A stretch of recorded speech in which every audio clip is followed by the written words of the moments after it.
Welcome to Samba Samba. Enjoy the video. Gather everything and begin by measuring. Use 2 8-inch flour tortillas and 1 cup shredded cheese for a single serving. Prepare 1/4 cup cooked protein like chicken, beef, or beans, and chop vegetables into 1/4 inch pieces for even cooking.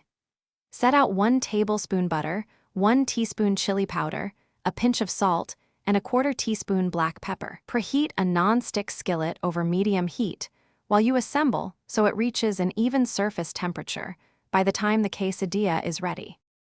Lay 1 tortilla flat and spread 1/2 cup shredded cheese evenly, leaving a 1/2-inch border to prevent overflow. Add 1/4 cup cooked protein and vegetables in a thin layer on top of the cheese, then sprinkle another 1/4 cup of cheese before closing with the second tortilla.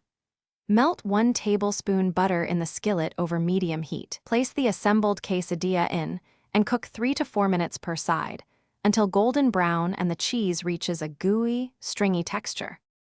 After cooking, remove the quesadilla and let it rest for 1 minute to stabilize the melted cheese. This makes slicing cleaner. Use a sharp knife or pizza cutter to slice into 6 wedges and arrange on a plate with 2 tablespoons salsa, 2 tablespoons sour cream, and 1 tablespoon chopped cilantro for garnish. If you have leftovers, cool to room temperature, then store in an airtight container in the refrigerator for up to 48 hours. Reheat in a skillet for 2 to 3 minutes per side for best texture. Thanks for watching. Consider subscribing if we helped you.